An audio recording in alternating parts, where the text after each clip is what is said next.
Look, man. Where? Oh, I see. Wow. My. Bowen, look over there. Wow, is that culture? Yes. My goodness. Oh, Wow. Yeah. Las Culturistas. Ding dong, Las Culturistas calling. Making eye contact. Making eye contact. With all my girls. Getting tactile. Getting tactile. We're doing things a little differently. We're going to try something new. You're back. I'm back. Thank you for holding it down. Girl, I would really always appreciate it. hold it down for my number one girl. My number one girl, you really got into it. There were a couple episodes there that I felt like my sister would be proud of. Oh my God. And I just wanted to make you proud. Brimming with pride. Brimmer. And I was listening to the Dave Mazzoni Marie Faustin episode the same time I learned what limerence was. What's limerence? It's like when you're obsessed with someone, basically. It's just like a fancier term for like when you're obsessed with someone. Well, that's good. Yeah. And that's how you know that Bowen Yang is back now that there's a vocabulary word. Limerence. Can I give it a crack at spelling it? Yes, go. I think you're going to nail it. Limerance. They never said I wasn't a good speller. Girl, we've talked about spelling bees in the past, haven't we? Were you a spelling bee kid? I lost at the word satellite in the 4th grade, and I was You really traumatized. did. Can you spell it? Well, first of all, can you spell it now? I don't know. Try. I know how to spell it. SATELLIT. You did it.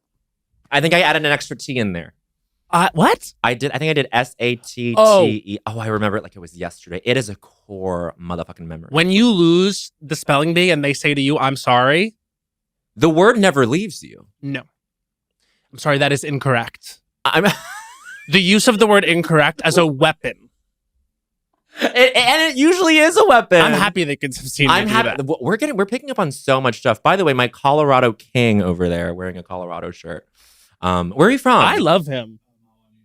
Okay, well that's even better. So then you found Colorado and you liked it enough to buy a shirt. Absolutely. Perfect. That's really good. That's what I like to hear. I just spent time there and you were missed. I know. Okay, tell me first of all, I want to say can you what do you want to say to I just want to say thank you everyone there was really such a perfect level of understanding. Not that I expected anything less, but everyone got it, Yeah. And like that's the kind of people that like I think are like in this little world of ours, and that's I'm really, really grateful. Yeah. So, well, I think that all I ever want and all we ever want is for you to feel like you are having fun doing this, because like this is just Girl. like this should be the cherry on top of life. Honey, this is the cherry on top of the cake, in the words of Uba, a new Real Housewives of The New York. cherry on top of the cake. These housewives don't know about what Idioms. cherry's sort of like relation to desserts are. Because Lisa Barlow also was like, it's the cherry on top of the icing on top of the cake. These women Remember? don't know dessert culture or cherry culture. You know they're not eating dessert. They're not eating dessert. They're not eating caviar either, apparently. Okay, Oh, they are so- eating caviar. Well, not really. Not really. So Sorry. without pivoting too hard from this I know. topic at hand, we will get into, of course, RHONY and all the culture, because we can only describe this last weekend as cultural. Cultural. But I guess like what I want to know from you, and I think that everyone wants to know that listens, is how are you feeling? I feel really good. I'm like getting better. I Mm. think there are like specific things that I have to do that are happening this week. Good for you. I'm You're gonna see about a girl. gonna see about a girl. I'm gonna see about some dolls in I'm gonna the see valley about of the some- doll sense, but not the bad Yeah. dolls. You know right, what I mean? 100%. It literally was Valley of the Dolls for a second, where I was like on the wrong dolls. You were on the wrong doll. So you feel that, and this is nothing against anyone who's No, loving this no. particular doll and this doll. Should I say the doll's so name? you were on Wellbutrin. I was on Wellbutrin, and I got and full transparency, Mhm. got a low dose of Adderall just to help with the travel, just Okay. to help with adjusting to the hours. Did it just kind of really like it's not working? And I was talking to some friends last night about how Wellbutrin really is not doing it for a lot of people. And if it's working for you, God bless. Mhm. That is the doll for you. But Wellbutrin wasn't for me. I think that this is what I had heard about Wellbutrin when I was sort of stepping into my new era of not ignoring my mental health or being like, I have a big plate, I can handle a lot. Like, this is just what feelings are. Like, you know what I mean? Like, and so I think that when I finally was ready to like actually engage and take accountability over my mental health, Wellbutrin was sort of like, I was warned against it just because I identify as a pretty anxious person. Mhm. And I've heard that like when you're dealing with anxiety, that maybe isn't the girl. Totally. And so when you were saying you were struggling, and I was like, well, maybe it's because the Wellbutrin of it all is just like, I do think of you as a little anxious. Oh, You know what I mean? 1000% I'm anxious. Right. I am really, really, I didn't realize, I like really had no, so though I know certain people, and we won't name names, had like an issue with the It's word not worth it. depersonalization. It is like the clinical term for like Mhm. what I Right. am experiencing. And so if you don't know what it is, you could always like fucking look it up or, you can look it be up. less obtuse. And it was just like this is a self-knowledge journey that we're on, Mhm. for me at least, and we'll just leave it at that, because otherwise Okay. it gets Yeah. a little cloying, which Right. it shouldn't be. What do you mean by that? Like if I start talking a little too much for too long about how like, oh, I am completely disconnected from like Yeah. these like really important like elements of like who I am, Right. then people start to sort of check out, which of course like they don't know what I'm talking about, because I Yeah. can't get, because it's hard for me to even drill down too specifically into that. Right. Yeah.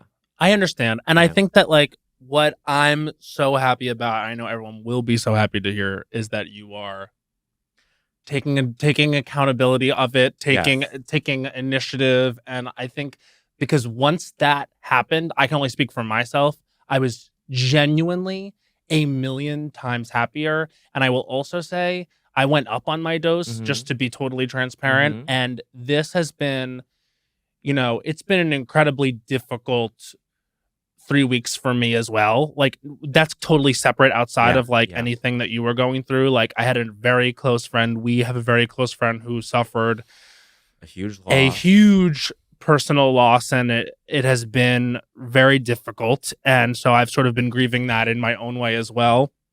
Also, I've been really like under the gun with a project that I'm doing, and like all I can say is like, especially as the strikes happen, which Yeah. we'll talk about, because it also like sort of dictates how we can discuss things on this podcast and how we might be doing things going forward. And I will say, just having this little bit of help, and it's funny, the last time we were in this room with the cameras rolling, we talked about this with Kelly. This is a medication room. This is the red room. This is the red room. This room is for crazy people. This room is for the pills. This room is for the pills. Yes, the pilled, not the red pilled. Not the red. Not the pilled. red pill, the blue pills. We're gonna talk about red pilling, because I think Ken in the Barbie movie gets red pilled. Yes. Anyway, but that's later. But anyway, yeah, like I've just been so grateful for it. Yeah. And I think it's one of those things where it's like I kind of want to go back in time and a few things. Like you were always on me about therapy, and that was major. Sure. And then this, for however long I need the Lexapro, it's been really great. I'm excited for you to see about the girl. Me too. And I think, and it took a lot of clarity from you Well, to me. Like I think you were very clear with me about how I should manage this. I think that And, there just there comes a time in like, and I would just hope that like, because I care about you so much, you know what I mean? And like, and when you, it's that thing of like, it's I think a journey that we've been on about like codependency, right? Because you are genuinely my best friend. Like we genuinely do this together, but also outside of this, there's like an entire like relationship, and like there's history, and there's like a lot of care that goes into that. And I think sometimes it's like, how do you care for someone in a real way? Do you tell them like, do you use words like worried, concerned? Like, do you ring alarm bells, or do you say like, I'm here, but you're also in a place of inaction because you want to like make sure you're taking care of the person? Yeah. And I think that like, for me, it's just like, when you had said, you expressed to me that you wanted to take a break, like for me, that's just like, this is great, but this is not everything. Right. You know what I'm saying? And it's like, I also know that you're involved with other things where it's not as easy to be like, hey, I'm taking a break. I mean, that is the cruelest irony, is that like out of all the things that I'm doing, and it's not that it's too many things, but it was just a lot of demanding things. And out of all those things, it was like the thing that could be taken off the plate for a little bit was this, which is so terrible because it's the thing that I enjoy the most. And that is sort of the unfair, ironic thing about it all. were we? Well, saying? it was only 3 weeks. It was only 3 weeks. And girl, you have something. Do you think I have something? I think you have. What is it? That je ne sais quoi. Anyways, I love your ass. I love your ass. It's forever coded. My love for you is forever. My coded. love for you is and forever that's coded. Rule of culture number 4. 4. Rule of culture number 4. My love for you is forever coded. Speaking of the rules, Will you get into it? come on. Joko Studio made this for us at Joko. At joko.io. JOCO.io. I mean, a bound book. So I just forgot that podcasts are not a visual medium. All of a sudden we have we have these cameras and we showed the book to the cameras and you listening in your car don't know what the hell we're doing. So someone sent in, they made bound and everything, a Rules of Culture First edition book for Bowen and I. And this is, I mean, you flip through it and it's got pictures, it's got all the rules. This is exhaustive work. And this is how you know the readers are the best in the biz. And then you open up the rule book and some things really jump out, such as Rule of Culture number 6. Super Bass is our national anthem. I mean, I'm sorry, but we were so right on all of these. Rule number 12. If Bowen Yang got it wrong, other people are going to get it wrong. Oh, such honey. as spelling the word satellite. Such as spelling the word satellite. Here we go. I have something. Go. Rule of Culture number 29. Mm-hmm. It all comes back to Hilary Duff. Let's go back to the beginning. Good. And I bet if you went back in time and when we did that rule, I bet we sang those very words. Because people change, but they don't. But they don't. It's Rule of Culture number 8. People change, but they don't. And we just really want to say, ew, not number 35. Unfortunately, Zuckerberg has a fat ass. I don't think we said that. We didn't say that. I think we codified it into the rules, but we could not have originated. I think this was after the surfboard picture. Because he does sort of have a dunk on the board. Well, he pokes out the tailbone on the board. You think he knew there were paps around and he said, let me show off my fat ass? Yeah. Zuck? Oh, every pap is hired these days, even back then, even for Zuck. I just want to quickly read. This book is dedicated to the readers, the publicists, the finalists, and most importantly, the Katies. Wow. Okay, so this book is Katie coded. May you forever be informed, on the pulse, and finding things that make you say, quote, culture is for me. This is amazing. So nice. And I do just want to, I think we both want to say that if there ever is a piece of merchandise that we come out with that maybe even has this title, it's been an idea for a long time and we did not steal it from @joko.io. We did not steal it from @joko.io. You have to know. It won't be in this exact format either. Oh, we're saying too much. Rule of Culture number 19. Blackpink, those girls, they really do have choreo down. It's true. That is 100% true. That's 100% true. So I read that Barbie, what was it? Super Bass Yes, thing. yes. That goes to Barb's, which goes to Barbie. Should we talk about Barbie? I mean, it is the culture. And can we just say, I think that's what the girls want to hear. That's what the girls want to hear. And off the bat, Uh-huh. it is pretty remarkable. And I think what should inform this whole discussion is we have monoculture for once. Wow. Do we? Do we?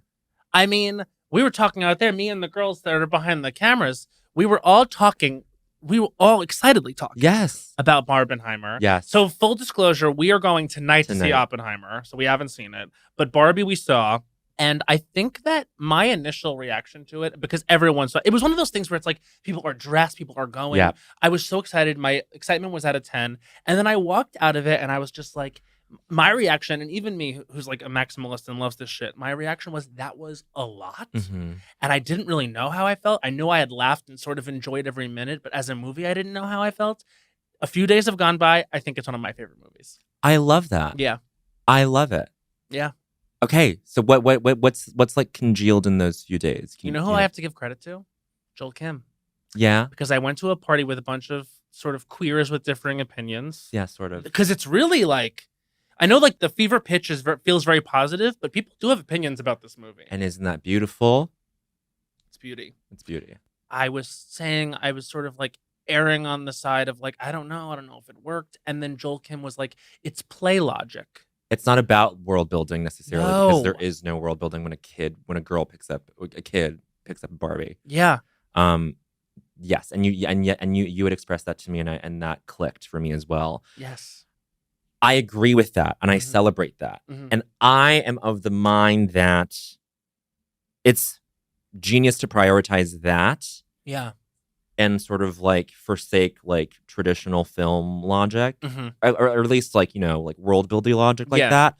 But then I do come away from that movie thinking I really enjoyed that. It did feel like a bag of loose, unspooled thread, Mm-hmm. because it was just like, oh, and should we just say, I do think we should spoil the movie. So if you haven't watched it, Oh yeah, no.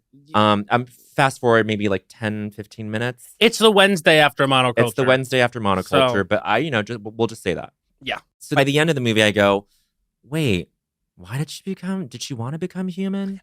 See, that's my thing. Yeah. Is that was just like, there were so many Threads. ideas. Yes. There were so many things happening to the point where I was just like, at the end, I think it's one of those, it's weirdly like a thinker. You know what I mean? It's Totally. like a surrealist fantasy comedy, which of course, but it's not just this thing where you sit back and like, you could just really like sit there and watch it without thinking. No. Like by the end, I was like, wow, this was like existentialist and, really deep, Mhm. surprisingly deep, especially for something that like is also at the same time so sort of gloriously dumb, Yes. and which is something I loved about it. But what I think was it was like very clearly two extremely smart and funny people Mhm. sitting down and having the time of their lives and just throwing all the ideas out there in a way a kid might. Give me a million of these before you give me one more of literally insert anything here. Right.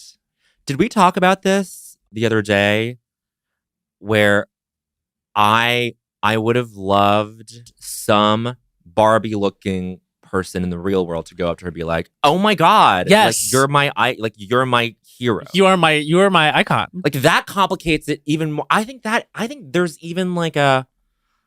even a nice little thing there that like complements the teens being like, "You're a fascist, you Right. suck, like you're the reason why like femininity is like crazy or whatever."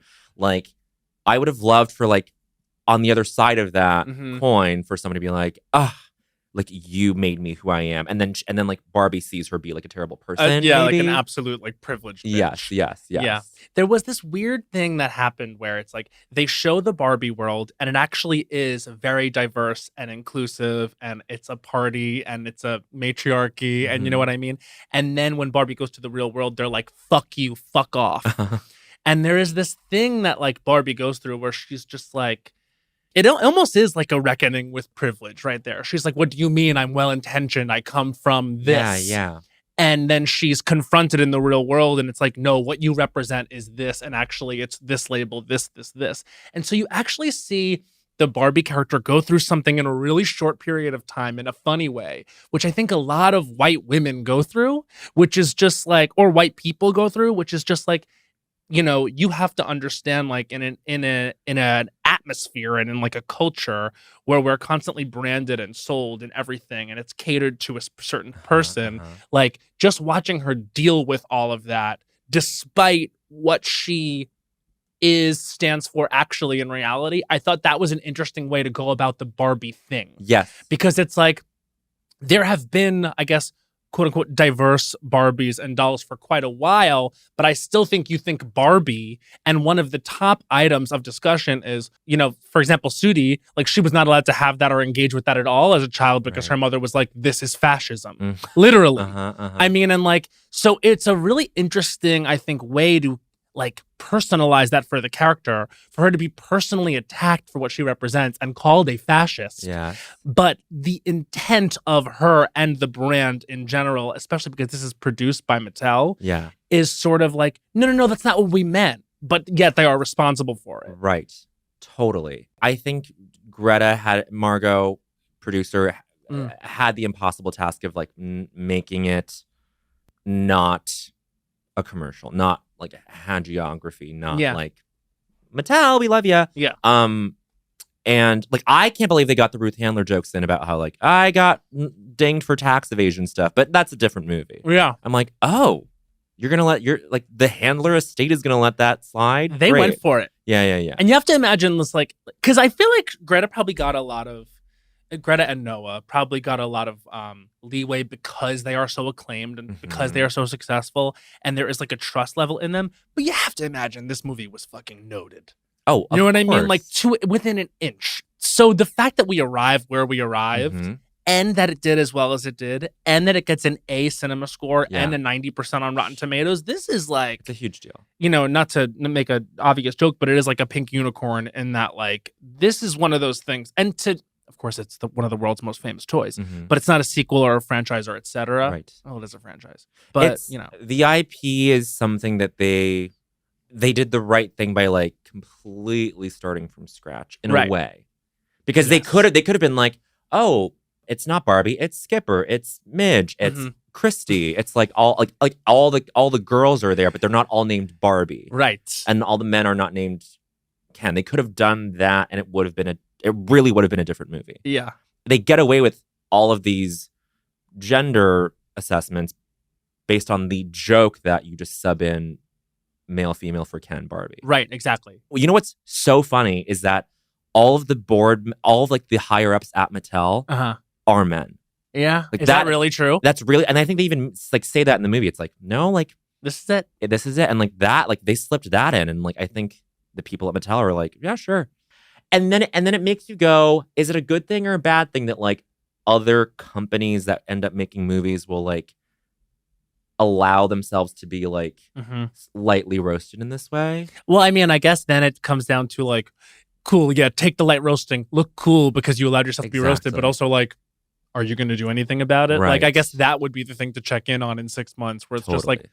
yeah, cool, you allowed yourself to be the butt of this joke, Uh-huh. your own joke, Yes. but also like, did it remain the same? Yeah. And there's like, it's really funny because like I think people that don't even understand that they're doing this, there is a lot of sexism even in the conversation about the movie, in terms of through a critical lens. Like something I've seen more than once, and this is just, it really makes me laugh, is the like boiling down of a few of these reviews about Margot and Ryan's performances Mhm.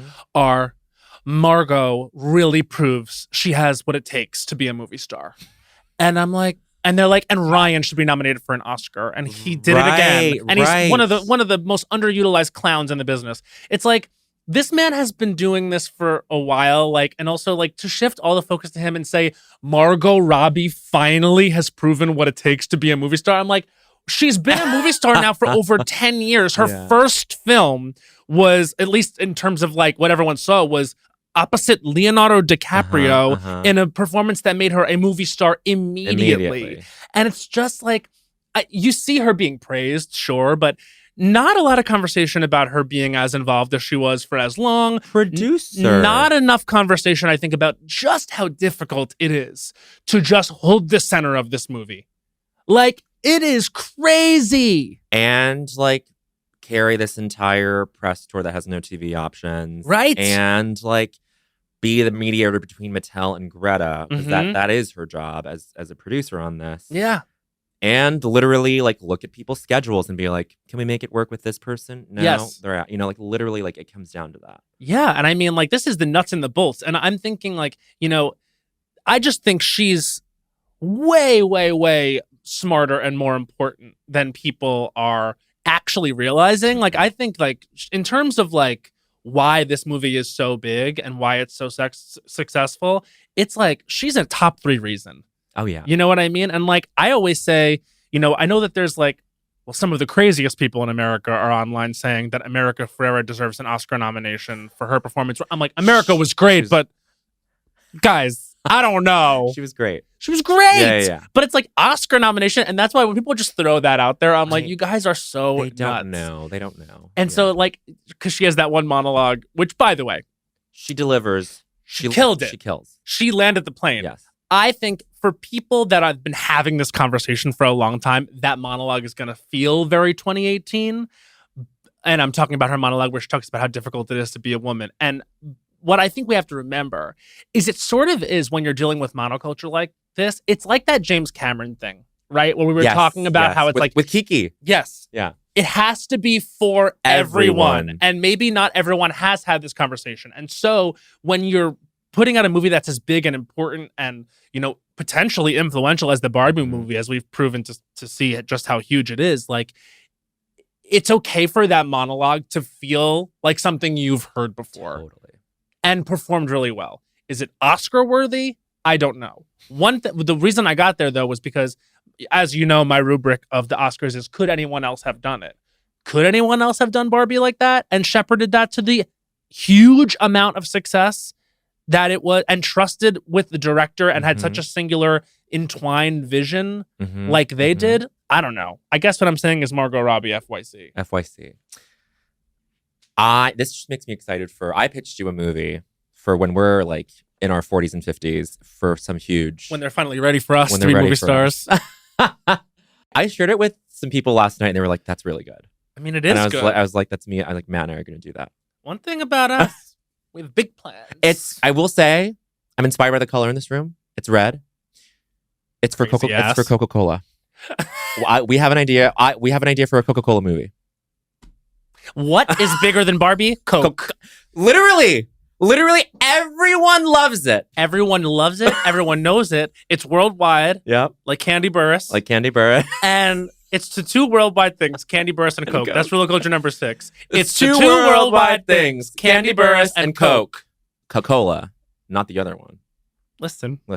Cocaine is pretty international too. That's true, but I think it's just specific little routes. We've sworn off the stuff. Yeah, I'm.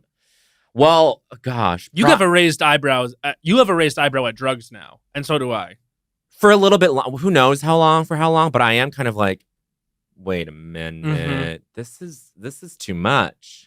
Well, I've realized, and maybe this is just mid-30s, but I've realized like being so fucked up is actually pretty much always better in theory than practice. Always. Unless it's like a little bit of mushrooms at Taylor Swift eras. Denver? Was that Denver?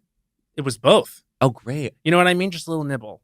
I had we had a little nibble in Jersey and it was perfect. We were in the perfect vibe for Jersey. Yes. I would say in Denver, I was a little bit more fucked up. Yeah, I saw the video. You were having fun. Girl, I was having a time. By the way, the show was fucking great. Of course. You couldn't have gotten better weather in Denver. Oh my God, it was stunning. And also everyone in Denver, so I see how nice you are. Denver's a town of sweeties. You have to know. A few people came up and said hello. Yeah. One Katie, one Catherine. Wow. Mm-hmm. Amazing. And Catherine said, almost Katie. Almost. And then I was like, Katie. Yeah. She goes, yeah. But that was lovely. But yeah, no, just drugs in general. I don't know. Maybe we're just getting old. Yeah, and that's okay. That's okay. Different kinds of drugs now. Medicinal. Dolls. Okay, speaking of the dolls. There are new dolls. There are new dolls to sort of play with. Mm-hmm. The new dolls of the Real Housewives of New York. Again, we're seeing Oppenheimer tonight. So yeah, we'll talk about Oppenheimer. But this is so interesting. Like we have, like the strike of it all. Like I remember I posted a picture of me at the in the Barbie box, and I was like, "Can I post this? Is that allowed?" You're going to the movies for a movie that was made pre-strike, that's already been promoted, that's already released. Mm-hmm.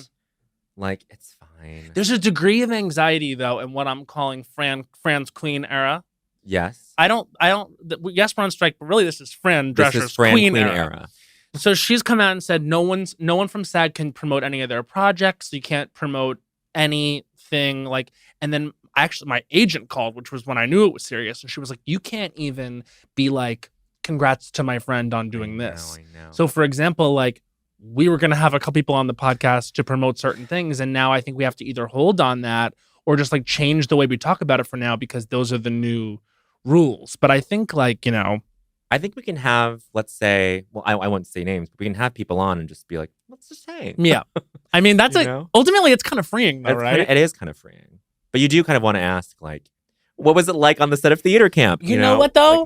You know what though? And we have to bleep that out. We do? We have to bleep that out like it's catch. Wait a minute. Like it's we cannot talk. What you did without the blurb, without the bleep, it is scabbing. I don't know about that. I'm not promoting people go see this movie. Here's what we can say. I saw theater camp this weekend and I loved it. That's what we can say. Like we just did with Barbie. That's not a promotion. That is a review. A review. But is it a review promotional? Whatever. It's confusing. It's very confusing. I saw you in the comments on the Variety reel about like what actors, Oh, yeah. what people on, because it is Well, the trades are trying to confuse people. the trades are trying to confuse people, and I thought you were of the mind that like let's be very specific about what Yes. we can and cannot do. I thought we could on our podcast, Yes. let's say, be like, we were going to have this person and this person from this movie, and just Mhm. leave it at that. Well, what I said with the Zayn episode last week, because we talked for a half an hour about projects that Yes. we've done together Yes. and that he's in. Yes. And I cut it out because I was told expressly you can't do that. See, and everyone, if you're listening to this right now and you're like, huh? That's how fucked up the studios are. Okay? It has to be this in order for it to change. Because and it is of a them. labor issue because of them. And understand, like, I totally get, like, being, like, confused by all this or, like, like, oh, actors and writers are striking. Like, it is a serious thing, and it's also bigger than this. I mean, if you really look at it, like, these studio people, they make so much fucking money, and it's so insulting when you consider what these guilds, what these unions are asking for, that, like, you know, it's hard for me to be like, you know, tell anyone what to do, but like, stand with these guilds, stand with our unions, because we really are, like, there's a lot of misinformation out there, and that's what pissed me off about that Variety thing. Yes. Because it was some girl from Variety. Right. And the trades are in with the studios. Yes, they are. And so she was being like, here's a list of things actors cannot do while the strike is happening. Singing, podcasting, like, down the line, like, I know. just like breathing. Yeah, it was just like, you basically saying, like, because they're on strike, they're not participating in any element of the industry, which is not true. Yeah. We are not participating in anything promotionally as they relate to struck companies, but we are allowed to still do our podcast. Yes. Singers are allowed to sing if they're in SAG. Like, it's just ridiculous. And they're trying to make us look like crazy and unreasonable. Right.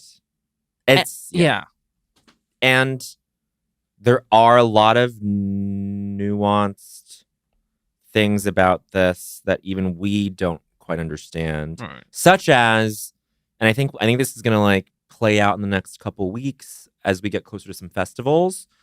But like, there are indie studios like A24 that are figuring out ways to waive promotional, and they've already done that with shoots, but they're trying to figure out a way to like allow certain projects to be promoted in a way that complies with SAG strike rules and guidelines.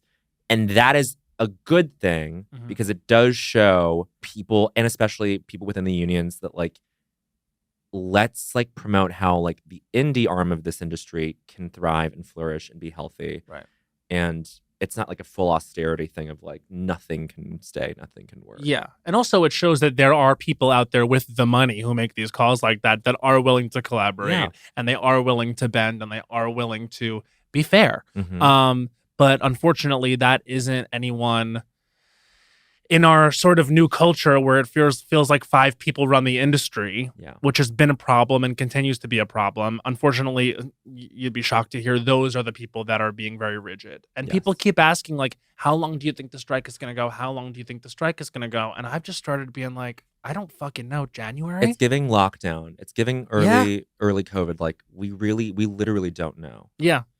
The thing about January, though, is I feel like the thing that like all the studios do have in common is that I think they do care about awards. And if the strike goes into like the period where they release all their awards contenders, that kind of fucks up the schedule there for them. And then they kind of lose out on like a year of prestige. Yeah. I mean, look, I had heard through the grapevine that they had like the studios had crunched the numbers and decided there was like a date in August that they could go without all this. But now the more you hear about like just how far apart everything is, it's scary. Yeah. I had heard November and then I was thinking like, but if it's going to go till November and the industry sort of shuts down in December because of the holidays, why wouldn't you just go extend it to January? You know what I'm saying? It's just like, it just feels like I don't even know what to say about it, but what I do know is when I see something that's just false information and incorrect, which is like this insane insinuation that like because the actors are on strike, they're completely stopping any avenue of livelihood. Like that is not true. No. Like podcasting will continue, touring will continue, music will continue. Like, it's just like, and if this is causing anyone like discomfort, it's because we're at a place where like, just, it's like wealth inequality. It's wrong. Yeah. And that someone has to take a stand for it. Mm-hmm. But that's that. Anyway. That was, and I can't, did we get there from RHONY? From that RHONY. says it all. Let's go back to RHONY, shall we? Thoughts? I still need more time because you know what? It was first episode, which is just, and it has, that episode in particular has the impossible task of like getting everybody on board with these people when we have all these attachments with the previous group. And then the second episode, I love that we're already doing a trip. I was very, and this is having me change my mind about Brynn. I was missing Brynn, and I go, then she's a very important part of this ensemble. Absolutely. And so I was like, I need more time. I need Brynn to go there and teach these girls yoga. Yes, she'll be there. Yes, I saw in the next episode preview. I need her to go there, really kind of jolt this. So far, I'm intrigued. I'm obsessed. Okay, talk about this. First of all, what I love is that they're sharing, they're passing the ball. You think? Yeah. Yes, I really do. Here's how I would boil it down. Jenna Lyons, like, she's so fascinating, and there's never been a housewife like her. I do think she thinks she's a little better than the show. I'm curious about her motives to be on the show. I think she very much wants to be on reality television. Yeah. She had her show on HBO Max when it was HBO Max called Stylish with Jenna Lyons. I watched that. And then she comes to Housewives and she's like, I'm uncomfortable in group settings. I'm reserved and shy. I'm not going to tell you about my significant other. I will not tell you about my relationship. And I'm just like, what exactly was the motive to get on this show? And I'm thinking, like, I'm seeing maybe Jenna Lyons, like, and this is, I think, what's fascinating about her, is I think she's going to peel layers off of herself because she's going to be forced to, because these women are not going to allow her to be the one that gets away with things. If they're all being exposed if they're all exposing themselves. Exactly. And you can even tell in the second episode. Sai. Sai being like, she knows my husband. Why can't we know her girlfriend? But aren't we friends? But at that point, I'm going to be like, well, that's a spouse is different than a girlfriend. But that's. I don't know. If you're a housewife, yes, we as an audience and they as friends have a right to know who the spouse is. If you're dating someone, like if my girl is dating someone new, I don't have to know everything about the person. Not everything about the person, but I think when you go on reality television, yes, of course. And you're saying like the idea here and what's compelling is I'm going to open you up to my life. You think you'd open up your life. And I think it's interesting because you do see her in confessionals. About the mom. And she's willing to open up. I think she wants to go there. And I think she was saying in so many words, like, my girlfriend doesn't want to be a part of this. And I have to respect that. And this is a decision that I've made for myself. I didn't make it for her, which is, there is this interesting thing, and I've dealt with it. Like, I'm sure that like people have dealt with it to a certain extent, but it's like when you like someone and you want them to be in your life, but they're uncomfortable with that part of it. Yes. You know what I'm saying? Totally. So then what do you do if you're Jenna Lyons? What do you do? If Matt Rodgers is Jenna Lyons. If I'm Jenna Lyons. If you're at the Topping Rose in the Hamptons and they're asking you know what? I guess I do exactly what she's doing, but. You open up in other areas. I open up in other areas. And also I think, because obviously she wants to put her relationship first. It's meaningful to her. But she can't be surprised when these women who don't have those boundaries are going to come for her in that way. Because that's another decision that you make. When you say this area of my life is off limits and that sentence becomes a storyline, then it's a storyline. And then people want to uncover that. Exactly. Yes. The vultures come out to hunt. The vultures will pick your bones. In the words of Oprah. Pick your bones. The vultures are waiting to pick your bones. Was that to Meghan Markle? It was to someone. It was maybe to Meghan Markle. Are waiting to pick your bones. Wow. If that was in that interview, then that quote gets lost because, of course, it was not in that interview. It was not in that interview, but Clickhole did do like a supercut of all the times Oprah has said, the vultures are waiting to pick your bones. And they just superimposed that audio. The vultures in this case being the other girls. The other girls. And the New York Post. The New York Post. What are your feelings about the other women? I love how mean Jessel is to her husband. Now we find out they don't fuck. I actually don't love Jessel. You don't? Do you know what I mean? I'm into Jessel. She's a fashion girl, but she's still wearing Alexander Wang in the year 2022. As when they shot that, I'm like, like don't you know this? Aren't you a PR girl? Like, oh wow, to be in PR and fashion PR and not know that like kind of persona non grata. You know what though? This is what I'll say without saying too much.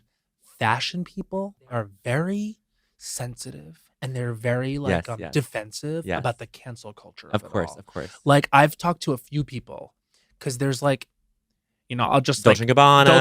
The Dolce & Gabbana of it all. Like, they have a very racist, problematic history, a recent history even. That they never really addressed. Let's just say that. But a lot of people make an issue with it, but you still see it being worn a lot. And so in my conversations with people that are in fashion, I do get the sense that like people are very defensive about it and like, well, you can't do that. Like cancel culture is wrong. Right. And it's like, okay, you're being a little bit more impassioned than anyone else was about the original problem, which is their fault. Anyway. Especially her being like an Indian woman. Like it's just. And literally, I was obsessed with Jenna Lyons being like, you can't have Balenciaga. You can't have the word mark of Balenciaga. Like, come on. What are you doing? Literally, what are you doing? What are you doing? And that's what I love. Because one thing Jenna Lyons is achieving is she does seem like the chicest person in New York. That vintage Mercedes took my breath away. Forget it. I had to rewind. I was like, did she just drive up in a light blue vintage Mercedes to the Hamptons? I was like, well, this is... I'm obsessed with the pearls and the necktie and the confessionals. I'm like, fuck. Everything is exactly right. When she called her décolletage a landing strip, she's Not low-key a hoe. Yeah, she's talking about fucking. She is talking about fucking. And I'll be honest, I felt a little horned up when she said, when it's two women, both people get taken care of. Oh my God, wait, do I have a Jenna Lyons? Lauren? Matt's got a Jenna. Lyons. Big culture. Big New York culture. I'm not putting Jenna Lyons out there on her own for cold open. Matt is putting on the glasses. He's gonna go out there with her as a second Jenna. Jenna's gonna sneak up on him. And he's gonna be, of course, aloof because she's aloof. I told him react as Jenna. I don't know that this is what he says. I don't work for him or with him. You're Am I in the pretty ballpark? Close. Yes, absolutely. You're in the diamond. I'm in the. I like Jenna a lot. I like Jenna. Oh yes, Uba has won me over. Within an episode.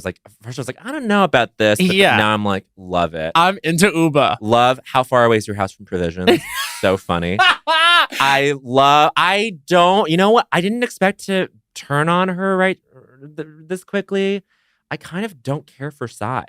I like Psy. Everything that comes out of her mouth is, well, I'm a content creator. I'm a digital influencer. I grew up poor, and so I bring 5-ply toilet paper to someone else's house. Okay, wait. Can we talk about this toilet paper thing? Yeah. Okay. I don't think I had ever thought about this, but I think I do judge when I go to someone's house and their toilet paper is like butthole problematic. Do you know what I'm saying? Yeah. Is single ply like when you rub it on your hole and it feels like a little bit like sandpaper? It's like... That's unacceptable to me. It's like what they would have on an airplane. Right. That's unacceptable to me. Or like in a public me. restroom. For me, it's just like... I think that it's something I had not thought about until this episode. But if your toilet paper is really bad, that to me is just like... That's physically inconsiderate of your guest buttholes. I don't know. Would you find it rude if someone brought their own toilet paper to like your vacation house? I think it's sort of what that says to me. Because by the way, readers, this is what happened. So Psy on The Real Housewives of New York was concerned that Erin on The Real Housewives of New York would not have acceptable toilet paper at her Hamptons home, which I'm sure she's got top of the line stuff. But Psy brings the toilet paper into the house because she needs her specific toilet paper. For me, this is a grade A Housewives move. I love it. I love it. Classic Housewives move. Yeah. What I think it was rude. The insinuation is that you're cheap. Yeah. The host. The host. What really got under my skin right at the top of episode 2 was her packing 9 suitcases for a 3-day trip. Yeah. I was like, I really dislike this kind of person. It was garment bags, though. It was not. It was full fucking. A lot of the bags were garment bags. Okay. It was too much packing. It was too much packing. But so here's the thing. So now, as someone who's been doing a good amount of branded, when you're doing it, you know it's cringe. But also the money's real. Yes. Like, no, I don't begrudge her of doing it. She's getting her content. I think all she talks about is her content. Yeah. And that's where I'm like, there's got to be something else. Like, what do you like to do? You think it's overcorrecting? I think it's definitely compensatory. Oop. Yeah. I want to know what the husband did.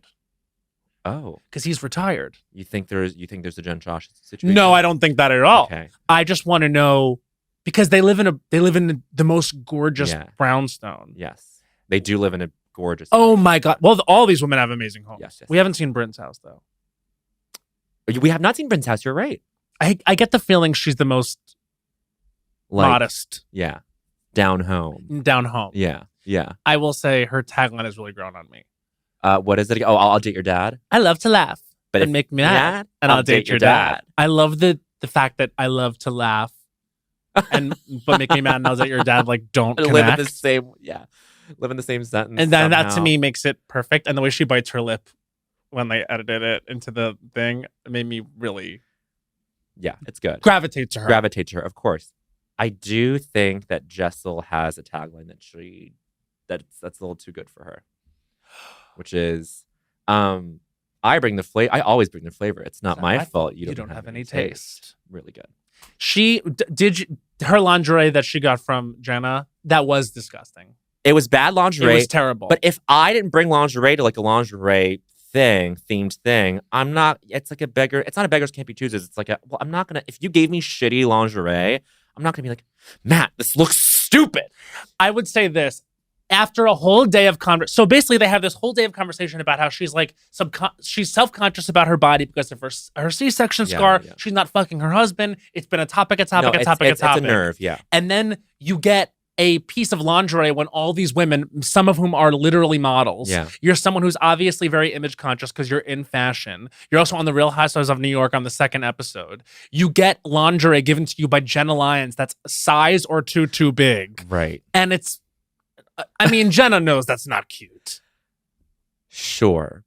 Yeah, sure. For me, this is maybe a controversial opinion. It was within bounds of her to complain. Maybe not to the extent that she was. Being like, this is fucking disgusting. It's terrible. I hate it. This is hideous. That's what I'm saying is the extent of the complaining was what kind of grated on me. And that I get. And now that the more that we're talking about it, the more I'm like, okay, this is good. Like if I said to all of our friends, if it was all of us, like if we all went to Fire Island, which is like our Hamptons culture, and I said, you guys, I got us all garments. Yeah. And I gave you a garment that was like a tent and ugly. But if everyone else brought a garment and I did not bring a garment and you get like, but I don't think they brought the garments. I think the garments were all gifts. From Jenna? Yes. Oh, okay. I missed that part. That to me was what was kind of shitty about it. I was like, then that's we're saying we're Team Jessel in this. I think I understand her reaction. Yes, I get it. Totally, 1,000%. Because it's like, girl, it's too big. You know what I mean? Like, right. And then you're gonna force me to come down in it. Right. Yeah, and with the context of what we talked about with her husband, what they all talked about as a group about the husband, and okay, that's tough. Now we're getting into Housewives. This is the meat of the show. This is the meat of the show, and I'm so, and of course it would have taken an episode or two to get going. I just did reminisce, even today before I that word. I love that word. Reminisce. Isn't that a gorgeous word? Yeah, I'm like literally basking This- in it right now. speaking of spelling, REMINISC. I don't think that's right. Oh. Reminisce. REM. Oh no. Now this is the flashback. INISCE. That's what you said. Reminisce.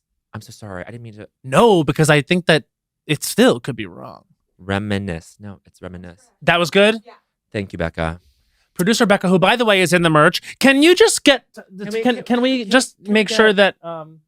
Look. Did you float? Okay, good. So she's That in is the merch, cute. which I think looks way cuter on a human being in person than it does on the website. This is what the girls are doing.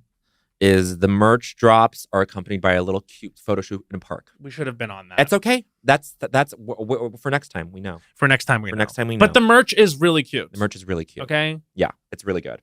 Can we talk quickly about? Well, I was reminiscing about. I was literally going, gosh, we had a Radswill on this show. We really did. Once, and Carol is, although I didn't realize that she was photographed with Ghislaine Maxwell at one point. I didn't know that. And she Photographed was with Ghislaine. and she like had to beat off allegations that like she was an Epstein contact. No. Did she really? Like her name was in some book, and she had to be like, I've never met him. You do not want your name in an Epstein book. You really don't. It's rule of culture number 9. You do not want your name in an Epstein book. That is a recipe for disaster. That is a recipe for your PR. Absolutely. But I just think like her even being like tangentially associated with Epstein, there's something so hilariously old New York, quote unquote, old New York about it. Old money, literally, is like, God, these stupid fucking rich people. Yeah. You know what I mean? And that there's something RHONY about that. Yeah, there's there is. something RHONY about that. And I'm missing that. And I know that it's an intentional reset to have none of that in this iteration. But like a Morgan, and we had, a countess, but like Carol like was in Kandahar for 6 weeks reporting for ABC News. That is a woman. These women are impressive though. They're very impressive women. I would say like, and I'm hesitant to even bring the politics into it because obviously I can't verify this, but like the Aaron of it all. The Aaron of it all. So apparently, allegedly, Aaron maybe donated some money. $400 to Trump after the election. Which is the funniest detail. Which is truly insane. Uh-huh. That story is developing. Yes. But it's a shame because I do like her on the show. I know, but unfortunately, it's really hard for me as an audience member to have her come back from that. I'm watching. I go, I don't like you if that's the case. Yeah. But listen, that's why you don't do that. Right. Speaking of don't do that, I have really been struggling with you not being here during these last few weeks, Evan, just like that. Let's talk about it. Well, is there anything to say? Does anything happen on the show? It is, you know what? That's a lie. In this last episode, a lot of things happened, but it took a really long time for things to happen. Right. The Che Diaz of it all has now become. I think that the monster is now self-aware. Well, I think the focus group from a couple episodes ago. Yeah. I did not think that they would go in that direction, and I'm kind of into it. I don't know. Maybe it's like that Barbie thing of like, see, we're self-aware. Yeah. But I think Sarah Ramirez at the end of the day, it is like they are one of our great talents. 100%. They are, and like it is like some little injustice that they were given this role to begin with. Across the board, the new women in the show are like, what is this? Like the contracts of it all, like the fact that like Karen Pittman is under contract with this show, and she, as her character Naya, has to just sit at dinner and be like, "Ugh, my divorce. Hold on," and write a text message and then be like, "Ugh, okay, dealt with that." And we, as the audience, don't know what happened. The women are not interested in asking her about it. Nope. It's messed up, and I'm telling you, this is the problem with it. Is it's like you could have had a show about Carrie, Miranda, and Charlotte that was them like engaging in the new world without being so patronizing as to include all these new women and do nothing with them. Exactly. Like, and then the one you do the most with is the worst. Seema is terrible. I do have to. I feel comfortable publicly saying that every line read to me is giving rolling on rehearsal. She's out of her genre. Rolling on rehearsal. Like, it's just we loved Sarita in Homeland. She was great in Homeland and all of her other projects. This is just not the genre. It's and I'm not just the like, genre. there was no care put into any of these characters or the casting. I swear to God, every scene with LTW and her husband is still written by Sesame Street writers. It becomes Sesame Street when they're on camera. I don't believe that these are conversations that this couple has. Like, it's wild to me. And then, like, it comes at the expense of the main storylines, and then you just have a weird, bad show. These scenes end on lines that are not buttons. There's like a lack of scoring in the show, which is very disconcerting. Oh my God, the scoring, mama. What? It's like never there. It's like, it's not moving. Sarah Jessica looks bored and miserable. I think she's having fun. You think so? I think the whole, like, her waiting at urgent care for that guy, I think she was, like, in her, like, meet cute bag that she hasn't been able to do for a while. I think the only person acting on the show is Cynthia. And Cynthia's nailing. She's doing great, but when it's compelling is like that scene with her and Steve. Yeah. That was like incredible. Right. I even think her reactions to this? Shay being like, I need space, and Miranda's like, okay. Like, even just all that landing on her, you can tell I'm like, oh, like, this is great. Like, this is Cynthia's incredible. She's incredible. She's an incredible actor. It's just like, I don't believe that Miranda is this dumb. Right.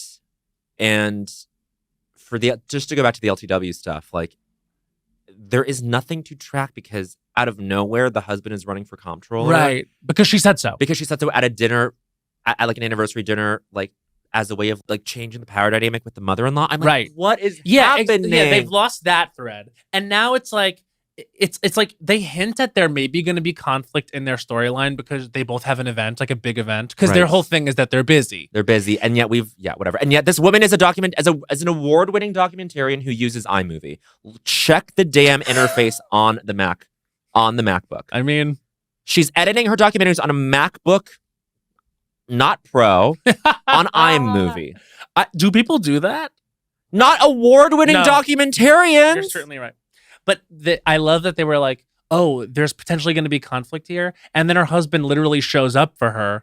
And the scene ends with her being like, I'm so lucky to have support at home. And it's like, okay, so what was the conflict of the storyline? Like, what is it? I know. It just becomes like, it's wild. And here's the thing, is it's weird to see people engage with the show. Right. Because it's like, there's this weird idea that's out there, that like it's camp. Like people have to be positive about it, or that people have to be like, no. Like I don't know. I think that there's like definitely conversation about the quality, which is like low. Right. It's just not well done. Yeah.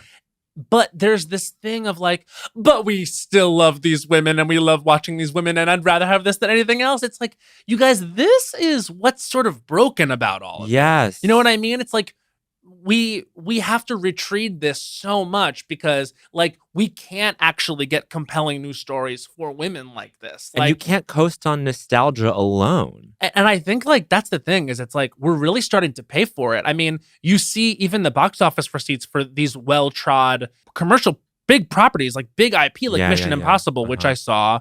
Like, that's really failing. The Indiana Jones movie is doing very poorly. It's like, I think that there is an exhaustion with these like stories being told and told and told again, to the point where they actually are no longer interesting because we've literally seen it. We've seen it. Literally. And I was telling you that I think maybe what the Barbie movie is going to like set as a trend is like movies about like brands and companies now instead of like storylines. And all of those like adaptations are going to be like meta. Right. Like Nintendo and Barbie. Like Mario and Barbie. Exactly. Literally the movies of the year are Mario and Barbie. And I understand that I say it Long like Island. Mario. No, it's okay. Mario, there you go. No. I'm not correcting you. Mario and Barbie. However you want to say it. Let's Tho- call the whole thing off. Those are the biggest characters in film. Mario and Barbie. Honey. And I liked both. And I want to talk about something that What? but I can't talk about it because of the strike. What is it? We're gonna bleep it out like it's Catch. I'm doing a voice in the movie. Oh, can't talk about it. Can't- Sorry. we can't. Can't. We can't talk about You'll it. never know what Never know. Bowen's project is. I know. Because he can't talk about It's it. like I literally can't talk about it. Cancel your streamers. Fran Drescher and Duncan Crabtree Ireland are my gods. Fran? I know she got in trouble for going and partying Well, with Kim. But can we just say I blame Kim because Kim fucking savvy as hell knows what she's doing when she's like, get the camera. I want a picture with Fran Drescher. Yep. She knows exactly how it benefits Kim and how it hurts Fran. Yeah. Like she knows. She's smart.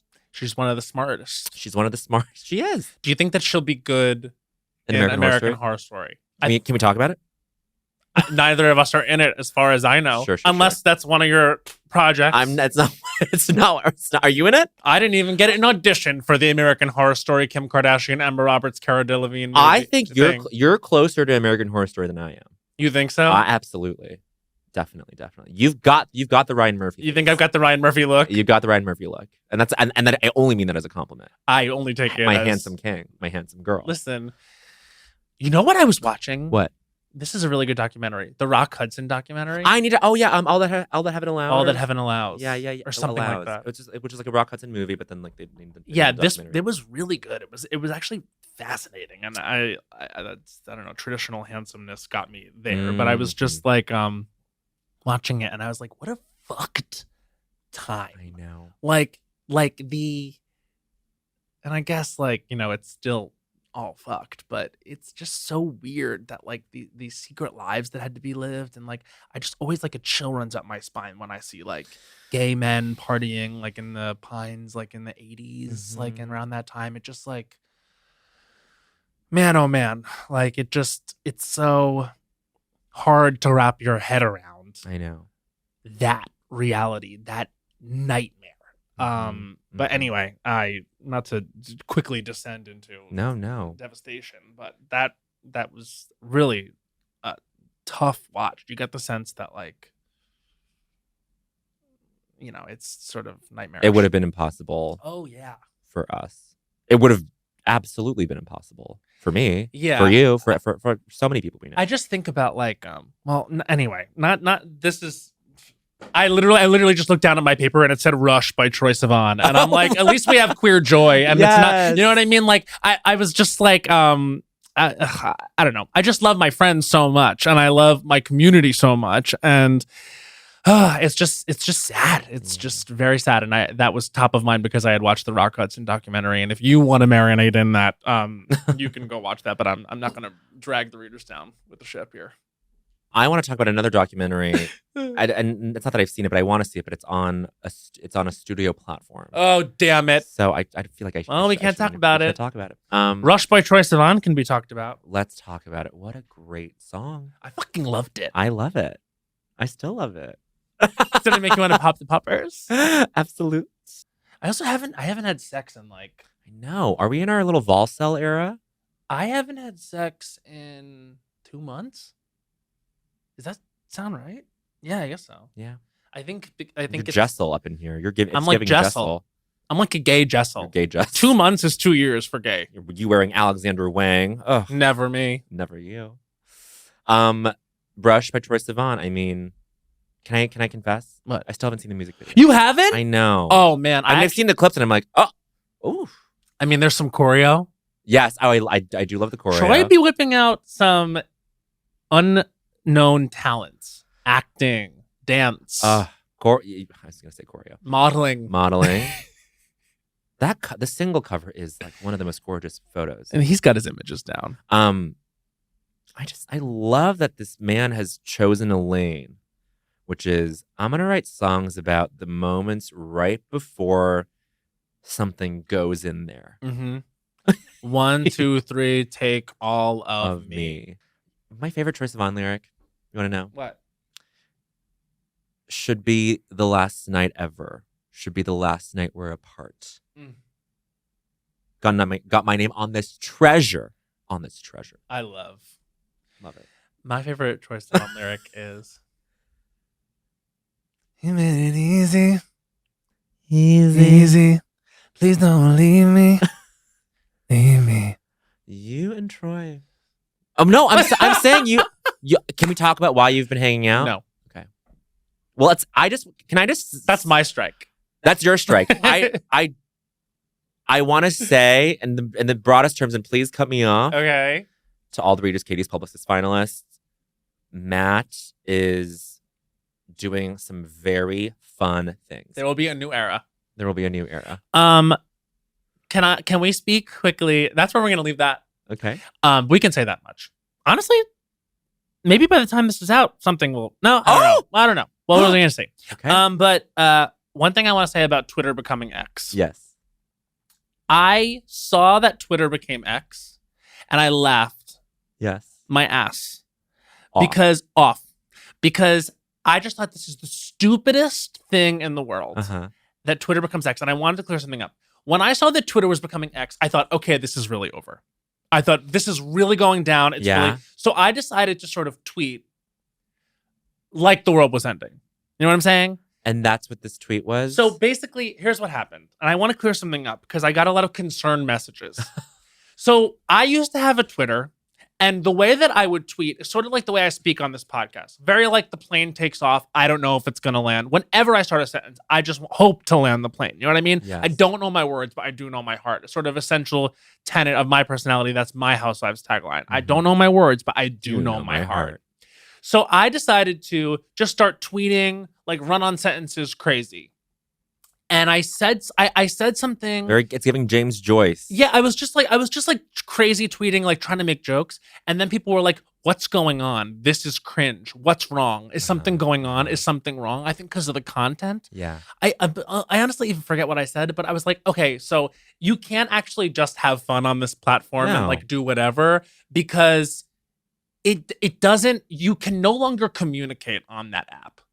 Like I miss when Twitter used to be a place where you kind of just like pop off and say anything, and like you could be funny and like whatever. But now it's just like everything means something. It's just like it just gets so. I can't even do that on Instagram anymore. I did it a little wanted to just talk some shit about like people who were tweeting. Literally, Twitter is the origin. And then people were like, "This is cringe. This is awful." Like, why? And I'm just like, okay, wait. So there is no fun place anymore. I mean, like, look, if what you did didn't land, if what I did didn't land, that's like ultimately on us or whatever. Right. But it's just like that. It reminded me why I don't have Twitter, is because it's too easy for things to not land, and like it's too much gray area and like intentional gray area. You know what I mean? Like people are like, it's where it operates. Is like whatever, like some bad faith interpretation. But I've told you the moment that it like jumped the shark for me, right? Was I was stoned watching Looney Tunes. Mm-hmm. I tweet from my personal account, "God, the Looney Tunes are so iconic." All my replies are, "This isn't news." Oh. What are you talking about? Of course. This didn't have to be said. And I'm like, that's interesting. We've lost that we've really lost the thread. You couldn't even say something positive about Looney Tunes, about the most like universally beloved thing ever. They had to say this isn't news. You can't even like something that people love.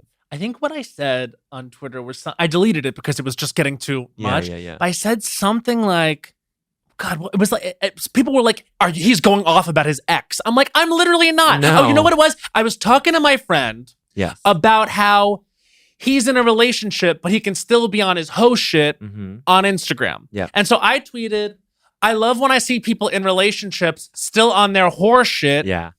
Clearly that means you spoke to your partner. They said, "Baby, be you." I said, "Congratulations, whore. Marry them. You'll never do better." And people were like, "It's crazy to see you slut shame."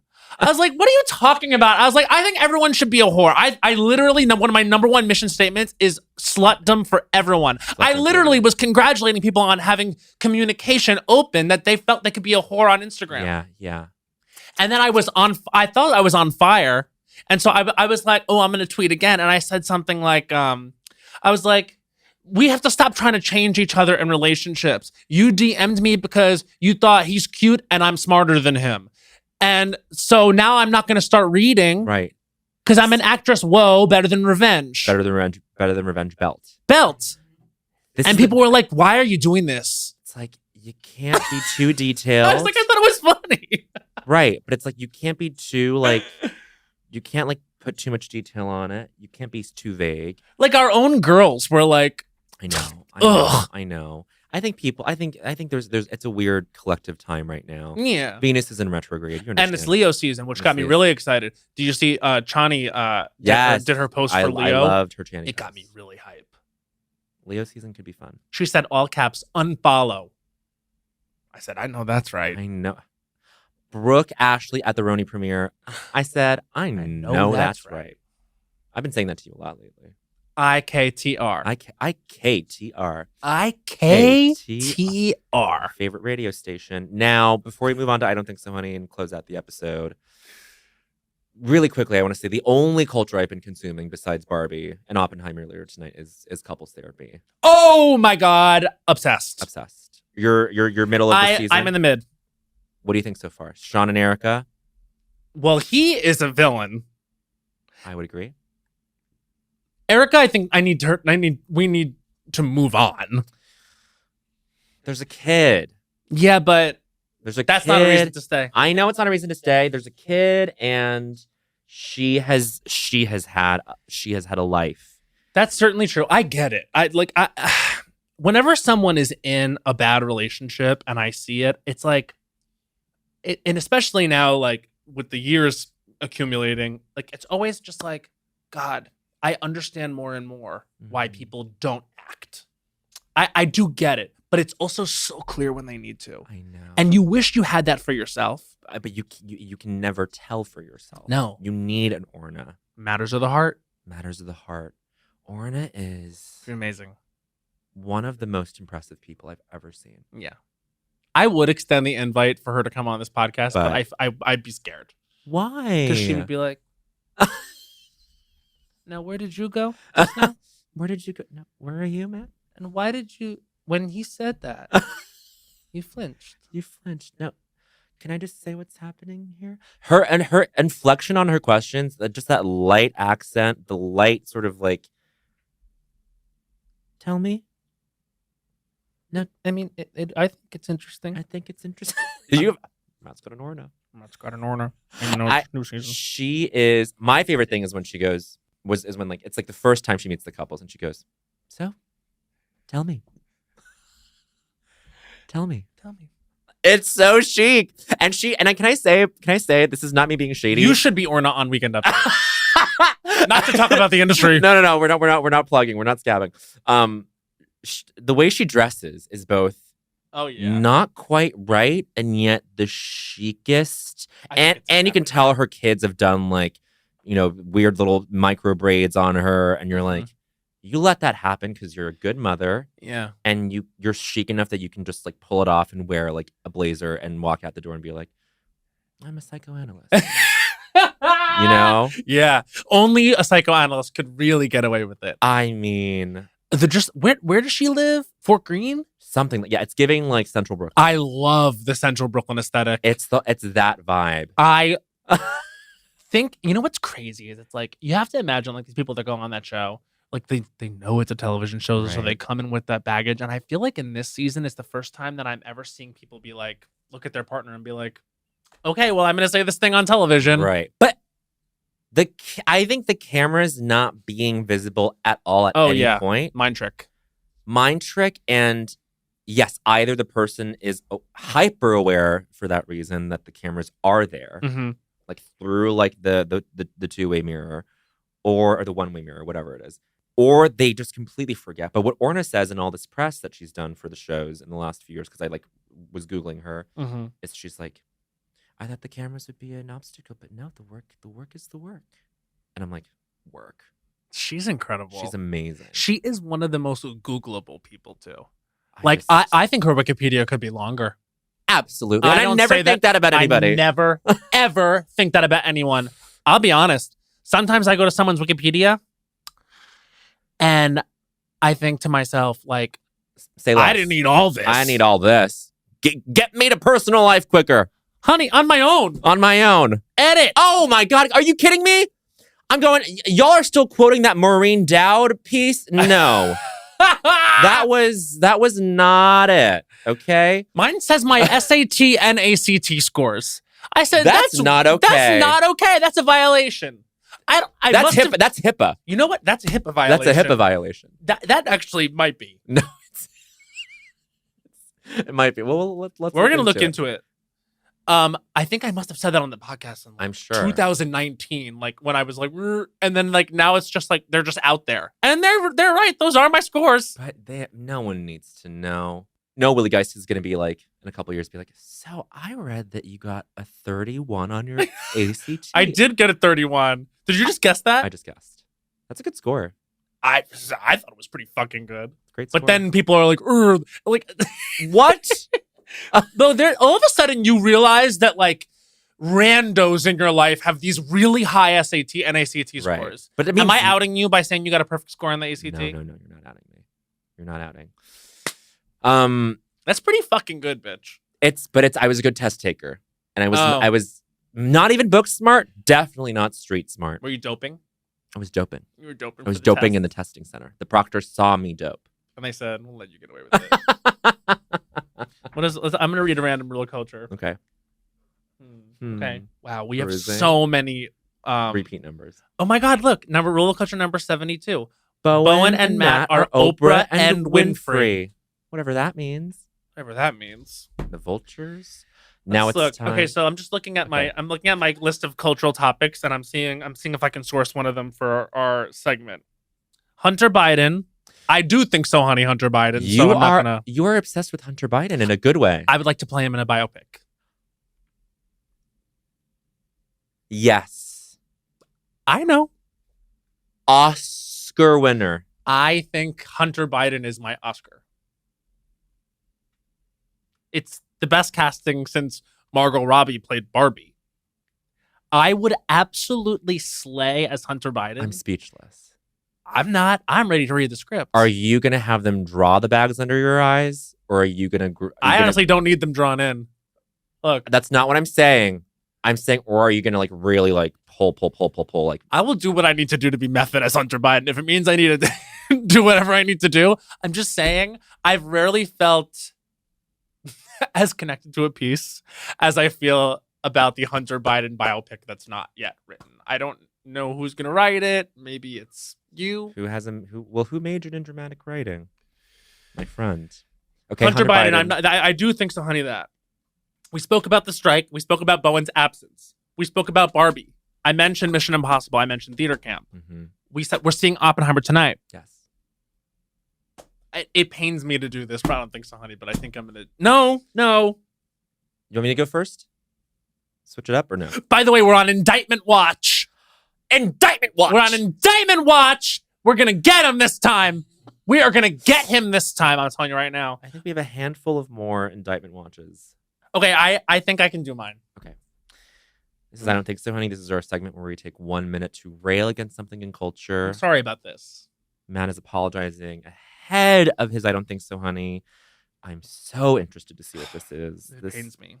This is Matt Rogers' I Don't Think So, Honey. Painful I Don't Think So, Honey as time starts now. I don't think so, honey. Housewives of Potomac and this new fight that's happening. Maybe Potomac is done. I don't know, guys. It pains me to say it because I do think so, honey, that I said on this podcast, I believe it was 4 years ago, don't sleep on Potomac. I did not like what I saw in this video. Time to go back to bed. Any of the girls. I think like it's been rough. Like I don't know. I don't know what to say about two friends of getting into it in this way to the point where someone gets tossed down a little flight of stairs. The video was chilling. I don't think so, honey, fighting. Like, I don't think so, honey, when things come to physical blows for the second time on this show and like a kind of running thing 15 seconds. Is like, who's going to hit who? No. I think this RHONY reboot is working. I'm not saying we need to reboot Potomac. I'm saying we need to look at Potomac. 5 seconds. Because it's not good. Like, And that was like the end of the season? Is this going to end on a bad note? I don't think so, honey. And that's 1 minute. I couldn't agree more. I hate saying it. I hate hearing it. I hate agreeing with you. I'm still firmly of the belief that the vibes are bad all around, chiefly emanating from Giselle Bryant, Mia Thornton, Ashley Darby. These two fucking. What's her name? Well, it's Miss Mama who was Miss Mama who was Sesame Candace Street. said Sesame Street. It's Sesame Deborah. Street. Deborah, and then Well, apparently it's Wendy's new friend, Wendy's Kiana. new friend. And my thing is just like, of course, we don't know what happened, but like it was Ashley Darby's event. And I just feel like, I don't know, I just feel like we're not moving forward. Towards the end of the season, it really wasn't fun to watch. It used to be that all these women were funny. Yeah. And like fun, and not that I'm not saying that's all they can be, but the vibes were just like pretty immaculate for just a second there. And I really wish we could freeze that in amber. I think we have to, like, something's got to give with it. I hated seeing the fight. I know. It was not a good thing to watch. And I don't think I even watched it the whole way through. It was hard. I learned from you that they fell down a flight of stairs. Yeah, it was really crazy. I mean, like, someone could have gotten really hurt. Like, it was more upsetting than the Monique and Candace fight. Of course. Well, the Monique and Candace fight was like a flurry of violence that ended in like them like in a deadlock. And like a lock. This was a knockdown drag out. And look, I mean, that was a tough one. Violence? I don't never think the answer, so, and that's actually real culture number 30. Violence is never the answer. Sorry. Okay, well, I'll shift gears. We're gonna get a gear shift. I have a text from Andy Cohen. Okay, can we read it on the show? Thank you for hosting Reality Check this week. So I'm hosting Reality Check this week on Radio Andy. Very exciting. Andy, I want you to know I was not going to read your text if it was personal, but it ended up being promotional. And so I read the text. And it's the one thing he can promote. I thought he was going to ask me, what are your thoughts on RHONY? Because I did text him. I electively gave my thoughts. Yes. Oh, fun. And I said, I just want you to know, I think this is a home run. And he responded and was very excited. He said he was breathing a sigh of relief to have it out. Great. And I think we're on to good things with this one. Me too. He seems excited too. Yeah, he should be. Yeah. Do you have something that's kind of grinding your gears? I do. And it's been on my mind for a little bit. Oh. My goodness. Well, you've had much time to think of it. Yep. This is Bill and Yang's I Don't Think So, Honey. His time starts now. I don't think so, honey. The city of Amsterdam. I was recently in U with our friend Cola Scola, who came up from Ghent to visit me. It was really nice. We did lovely. We saw Dutch Les Mis. Darling Dear. Darling Dear. So fun. So lovely. Was completely in Dutch. I was at the opera. Oh. I was like, I don't know what's being sung exactly, but I know the story. I know, this is... Emotionally, you knew every minute. This is in my life, whatever this is. Our Eponine was phenomenal. Our Fontaine, flop. But I don't think so many in the city of Amsterdam. You cannot have a city where everyone's doing... You cannot have a weed city, a drug city, and have everyone be riding bikes. It's a recipe for disaster. Either the pedestrians are stoned and being slow and not moving out of the way, or the people on the bikes are on acid and they shouldn't be on the bike. And also the Dutch people in general, you can't be rude and kooky. And you're both, most of you are both. And I'm going to be a little racist here and say that most of you are both. Oh my God. That was racist against white people to say that we're kooky and... Not all, the Dutch.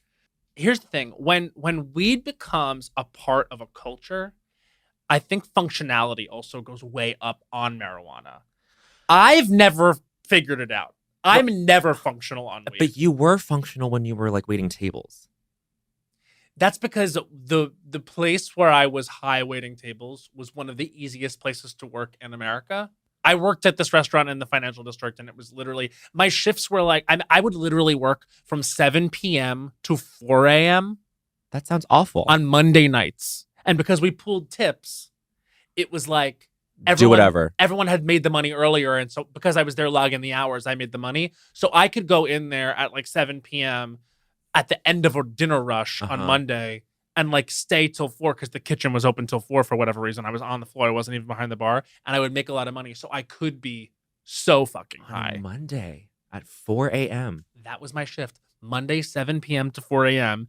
And because for some reason Monday dinner was good, I think it was lobster night. Oh, yeah. You guys had great seafood. Really did. Yeah. And then I was able to make a large chunk of the money because I had high hours. In fact, I had Yes. the most hours because I was 7 p.m. to 4 a.m. on a Monday evening. Yes. Wow. But I would say you went to work stoned and it was fine. Like that is. I've never. So some people, I don't condone. Some people can drive a car high. No way. No way. And this is a town full of people who ride bikes high or walk around high while bikes are flying past them. I was like, this doesn't work. No. This doesn't work. Cut to me on the ground. Cut to me on the ground In a heap. next to the Anne Frank house. Cut to me in a heap on the ground next to the Anne Frank house. Bloody, beaten, battered, and biked down. Because I was high. Because I got high. Because I got high. Because I got high. Da da da da da da da. Remember when that was a #1 hit? I saw that music video for the first time at a sleepover, all boys sleepover, and we were like 10 years old. Yeah. Being Singing like Because I got high. Afro Man. Wow, that was his name. That was him, right? Yeah.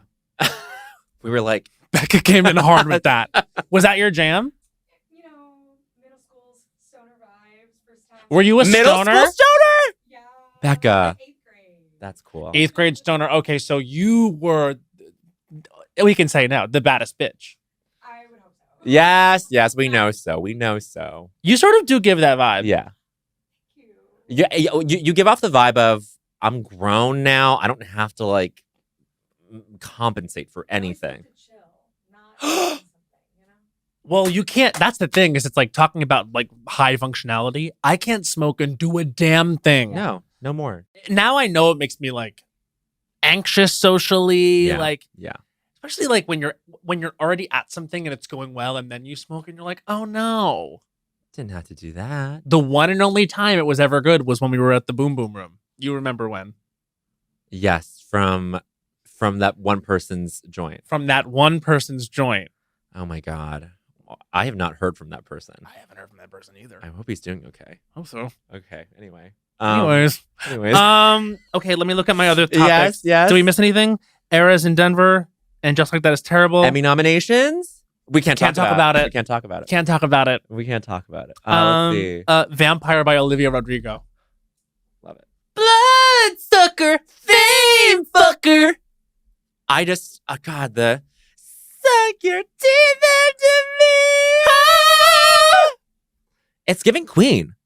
Yes. Have people been saying that? Mm, I just think like if they're saying it, they're not saying it loud enough. I'm just saying it sounds like from beginning to end, it sounds like a Queen song. It's really good. I believe the girl did it again.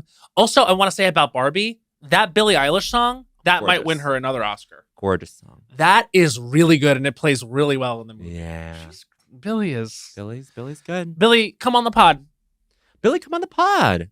Billy's She's cool. a musician. She's allowed. I guess we can't talk to her about the Barbie movie, though, We can because talk, she'd be promoting. can't talk to her about that little show where she's that cult girl. Can't Right? talk about it. Can't talk about it. No, we can talk about Swarm. Swarm, She yeah. can't talk about Swarm, She can't talk about Swarm. but I haven't seen Swarm. Well, the theater camp thing, we could talk about theater camp. I haven't seen it yet. Thought it was great. I haven't seen it yet. Got stars in it. Stars galore. Patty. Io. Io, Ben, Molly, Noah, We were actually. Nathan Lee Graham. Oh, yeah. It's an all-star cast. It's an all-star It's actually cast. very Lost Culture coded It's very lost. in terms of the cast. Has Absolutely. everyone been on? Not Noah. Noah. Soon, baby. Soon, babe. We love you. Well, Bloodsucker. Oh, wait, hold on. Congratulations to Jimbo. congratulations to Jimbo and Lalari. And Candy Muse. And Candy Muse. Candy Muse. Legend. Star. I mean, all I thought about all season was star. And you cannot, and I know we have a bias in saying this, but I'm tired of hearing people say it was a bad season. No. Because you know what we got out of it in the end? Even a redemption arc for Monica Beverly Hills, not a Sulkin Clock. You give her if this season can deliver Monica Beverly Hills a viral meme moment, then it was a great successful season. Everyone walked away from that season with something to gain. And that you can't say that for all All-Star seasons. And we end every episode with a song. Not a silken clock. Not a silken clock. Not a silken clock. Now slay. And slay. And serve. And slay. Slay. Do you like that, Daddy? Bye. Bye.